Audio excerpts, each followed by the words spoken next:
What's going on, guys? You're tuned into TFD, and we're back with another one. And today, we got something special. Coach Stephanie White just opened up about DeWanna Bonner returning to Indiana. But this time, she's coming in rocking Phoenix Mercury colors. Yeah, it's a little weird. So for this one, we're taking it back to Indy. Let's get it. Let's go. Now let's talk about what just went down over the weekend. Indiana Fever went into Chicago and took care of business. Another solid W over the Sky, and that makes 2 straight wins as they build real momentum. Now the mission is simple. Make it 3 in a row Wednesday night, and here's the twist. It's against the Phoenix Mercury. Yep, somehow this is the first time all season these two are meeting. There are some very familiar faces in this matchup. Let's start with Sophie Cunningham. Y'all know Sophie spent almost her entire career with Phoenix before making that jump to Indy this season. And now, she's gearing up to go against her former squad for the first time. We caught up with her after Tuesday's practice. This team just had Monday off, and they're starting to find a nice rhythm in their weekly routine. Rest days, practice flow, all of it clicking. And then there's DeWanna Bonner. Yeah, y'all remember that quick stint she had with the Fever earlier this year. For whatever reason, chemistry, fit, timing, it just didn't click. And to their credit, the Fever did right by her. They waived her and let her go back to where she felt most at home, back in Phoenix, where she spent most of her career. But here's the deal. This ain't the same Fever team from early June. This group's healthy, locked in, and outside of Caitlyn Clark, who they're hoping to get back next month, things are looking sharp. They're playing better basketball right now, and it's showing on the floor.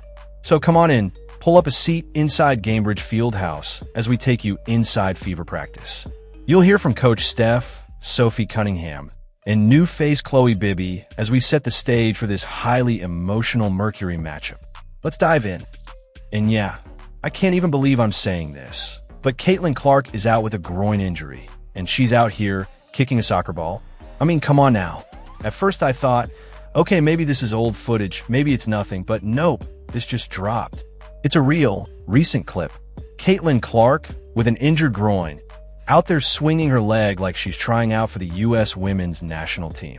Like, what are we doing? This is the same leg we were told needed rest. We've been hearing it's a nagging injury, it's precautionary, she's progressing slowly. Okay, then why is she out here booting a soccer ball across the field? Look, I'm not trying to be dramatic, but if this were any other star player doing this while sidelined, people would be flipping out. You got folks in Fever Nation worried sick about her recovery, wondering when she'll be back, if she's even going to finish the season, and then we see her dropping soccer tricks on a bum leg. I don't know, man. Either she's nearly game ready and we're being kept in the dark, or the Fever training staff is letting way too much slide. There's no in between. And yeah, I get it. She's a competitor. She doesn't like sitting still. She played soccer growing up, and hey, she's probably just trying to stay loose.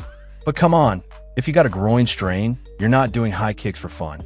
And if you are, then maybe this groin injury isn't what we've been told it is. That's the part that's driving me nuts. And don't even get me started on Coach Steph talking about DeWanna Bonner, like she's coming back home or something. Nah, let's not get distracted. We need clarity here, because fans aren't dumb. If Clark's good to go next week, awesome. But if she's not, and she's still swinging that leg like nothing's wrong, that's a bad look for everybody, the team, the staff, and Caitlyn herself. So yeah, tell me what you think. Should Caitlyn Clark be out there kicking soccer balls while dealing with a groin injury? And is the Indiana Fever being straight with fans about her status? Drop your thoughts below. And hey, if you're new here, smash that like button, hit subscribe, and tap that bell so you never miss when we go all in on the Indiana Fever and Caitlyn Clark. So the first thing Sophie said about the Chicago game was they don't feel like they played particularly well without the win. So how did it come together for you, son? Yeah, I think we had runs when we needed to make runs. We got defensive stops. We needed to get them. I think we were just inconsistent. We weren't always locked into our coverage. They made some big runs. We lost some 3-point shooters. But it's tough to win on the road in this league. And so for us to go in and to fight through some internal adversity throughout the course of the game, to be able to answer runs and to get a tough win on the road was important for us. We're going to be this deep in the season and haven't played a team yet. What makes Phoenix such a challenging group? So, I mean, certainly their roster. I mean, they've got so many capable players. AT is always a tough matchup with her ability to play the point forward. Her IQ, her ability to get everybody, everybody touches, and obviously when you have two of the best 4 players in the league, and her and Satu, it makes it really, really tough from a matchup standpoint. And they're at their best when they're spreading the floor and they're knocking down shots. So we've got to do a really good job of taking care of the 3-point line and being disciplined in our coverages. DB's obviously coming back here for the first time. So how have you seen her fit in with Phoenix and what's like the game plan against her? I think she's fit in perfectly with Phoenix. I mean, she does a really good job. Her and AT play so well together. And she does a really good job of adding a different dimension with her ability to be that stretch 4 to complement her and Satu being able to play on the floor at the same time with AT. She's comfortable there. She's comfortable in that system. It's going to be different to game plan against her. Her and AT both, really, honestly. After having been on the sideline with them for a couple of years, it's going to be different to game plan against her. But I'm glad that she's happy, and I'm glad that she's found her spot. How was Chloe so effective on Sunday, just to come in here and hit the ground running like that? Yeah, her stretch floor, her ability to shoot the ball is important. And Chicago played us a lot of zone, a lot more than we've seen throughout the course of the year. And so it allowed her to get free, to get loose, to be able to knock down some shots. And it's nice to have a player like that. So if teams do give us a different look, we have the ability to throw 4 shooters around AB. Kelsey's been averaging over 26 games since the All-Star break. So what have you seen from her since this for the stretch? Yeah, I mean, I think it's really been all year the way that she's been playing. She's been playing at a high level all year long. We are depending on her a little bit more from a scoring standpoint than we were with Caitlyn on the floor. I mean, we always depend on her, but now it's different. Her ability to get touches, her ability to get other players involved, and she's really stepped up to that. She's shooting the ball incredibly well. She's playing on balance in her attack, and we're leaning heavily on her, and she's stepping up to that challenge. I'm glad you asked. She is one of the worst teammates that I've ever had, and I really don't like her at all. It's maybe like going against Phoenix.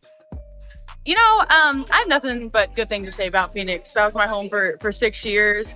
I created a lot of fond memories and relationships and close friendships out there. And so it's going to be really nice to see some of those people. But for me, I'm just dialed in. I'm happy to be here in Indiana. They're just another team that's in our way to where we want to be. Phoenix is absolutely reworked from last year. What makes them difficult? Yeah, they have a lot of offensive weapons. When you have AT on your squad, anything can happen. When you have Satu, Ka, they have some newcomers that are really good, but they're just playing really well. And so for us, so are we, but for us, we just have to be aggressive defensively. We have to stay in rhythm offensively and, just stick to our scouts.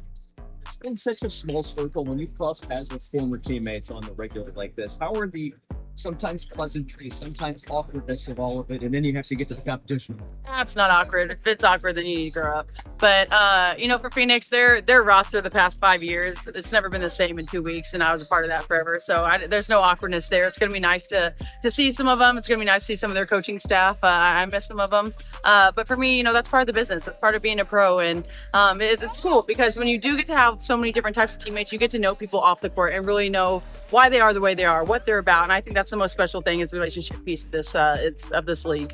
I'll get a chance to go back and look at the Chicago game from Sunday. What stands out about what worked so well for periods of that game? Yeah, no one liked how we played on Sunday, to be honest. We were just inconsistent. Our defensive schemes were off. Offensively, we weren't in flow. And so there's a lot of learning points for us. We still got the dub, which is the most important part. But for us, we have to play to our standard. It doesn't matter who's on the other side. We got to play Indiana basketball all the time. Yeah, of course. I didn't, but obviously it's a legend, so. Chloe, how did it fit so well? You just come in here and it just seemed to meld so well so quickly. Why do you think it fit in with your mix here? Yeah, well, everyone has honestly just been super lovely and really helpful, just trying to help me get the plays and, feel comfortable. So really kudos to all my teammates and the coaches for really making me feel comfortable. So all I had to do was shoot the ball. What was the hardest part maybe of the fit in here? The jet lag, to be honest. That's probably it. Everyone else people-wise has been amazing. So it's been easy to slide right in, but the sleep, that's probably got me. You feel like you're getting caught up in that? Yeah, I think I have. So 10 hours the other day, so I feel good.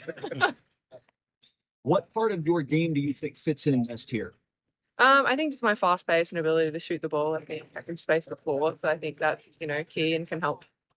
So As the Indiana Fever gear up to host the Phoenix Mercury, the mood is focused but upbeat.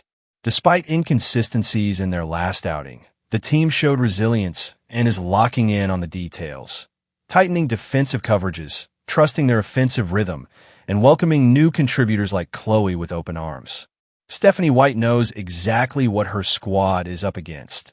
Two of the best in the league in Alyssa Thomas and Sadu, and she's prepared to lean on her veterans like Kelsey Mitchell, who's been on fire since the All-Star break.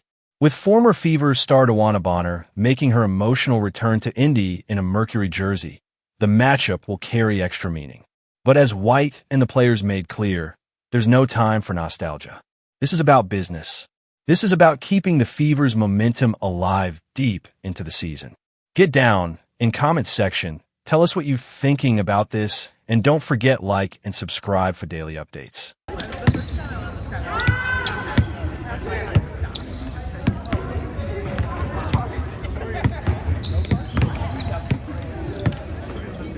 right, I'm gonna have to kick y'all out so I can go do my job.